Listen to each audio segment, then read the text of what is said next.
দেখুন ঝুড়ো ঝুড়ো আলু ভাজার জন্য আমি এইভাবে আলুটাকে কেটে নিয়েছি সরু সরু করে একদম, আর করে 2-3 বার জল দিয়ে ঠান্ডা জল দিয়ে ধুয়ে ঠান্ডা জলে ভিজিয়ে রেখেছি যাতে আলুর স্টার্চটা পুরো বেরিয়ে যায়। এবারে আমি স্ট্রেনারে এটাকে জল থেকে আলাদা করব, করে কিচেন টাওয়ালে ভালো করে একটু মুছে মুছে নেব।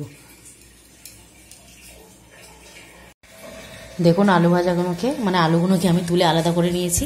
এবার কিচেন টাওয়ালে এটাকে পুরো পাতিয়ে একটু মুছে মুছে দেবো।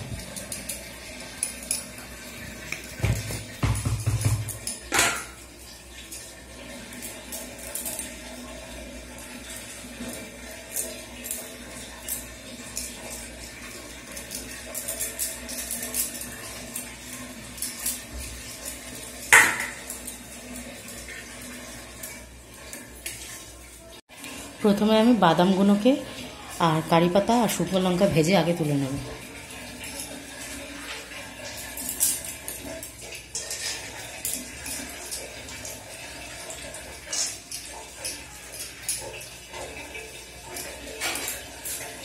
আলুগুলোকে ভাজার সময় মনে রাখতে হবে আলুগুলোর গায়ে কিন্তু নুন মাখিয়ে ভাজলে চলবে না, নাহলে কিন্তু আলুগুলো নুয়ে যাবে, ভাজার পর সাথে সাথেই নুয়ে যাবে। কিন্তু যখন খেতে বসবেন আলুগুলো ভাজার পর তখন একটু রক সল্ট ছড়িয়ে তারপরে খাবেন, তাহলে দেখবেন আলুগুলো যতক্ষণ রাত পর্যন্ত একটা কৌটোতে যদি ভরে রেখে দেন তাহলে মুচমুচেই থাকবে। কিন্তু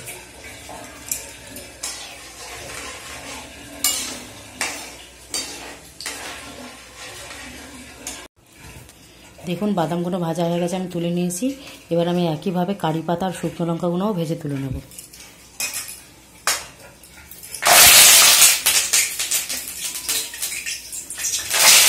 কারি পাতা দেওয়ার সময় খুব সাবধান, কারি পাতা কড়াইয়ে দিলে এরকম চটকাবে।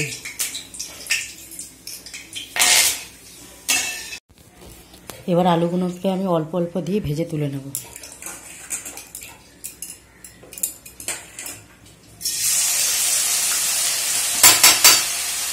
সব একসাথে দিলে আলুগুলো কিন্তু একদম কাদা হয়ে যাবে, তাই অল্প অল্প তুলে ভাজবেন।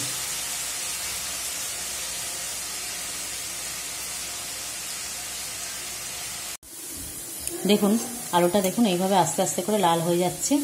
এবার আমি আর 2-3 মিনিট হয়ে গেলে আমি এটা আস্তে করে তুলে নেব, তুলে সরিয়ে নেব, করে পরস্পর যতটা আলু আছে সবকটাই একইভাবে ভেজে নেব।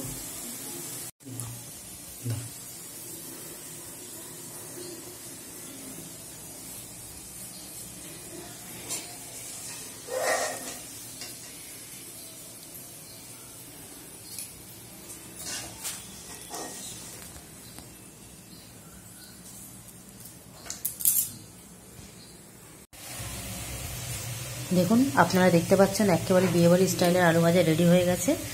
কিন্তু একটা কথা মাথায় রাখবেন, এটাকে যখনই কড়াই ছাড়বেন তার আগে ভালো করে টাওয়াল দিয়ে মুছে নেবেন, আর নুন মাখাবেন না। নুন মাখালে কিন্তু আলু কড়কড়ে হবে না, নেতিয়ে যাবে। এই দেখুন পুরো আপনারা দেখে বুঝতেই পারছেন কীরকম হয়েছে। যাই হোক শব্দ পাবেন না হয়তো, কিন্তু বুঝতে পারবেন, নাড়ালে হয়তো শব্দও পাবেন না, কিন্তু যাই দেখে বুঝতে পারছেন যে কীভাবে রেডি হয়ে গেছে। তাই বাড়িতে ঠিক এইভাবে করবেন, খুব সহজেই বাড়িতে তৈরি হয়ে যাবে। আর অবশ্যই ভিডিওটি ভালো লাগলে লাইক করবেন, শেয়ার করবেন, কমেন্ট করে জানাবেন কেমন হয়েছে।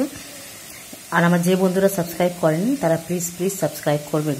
ততক্ষণ সুস্থ থাকবেন, ভালো থাকবেন।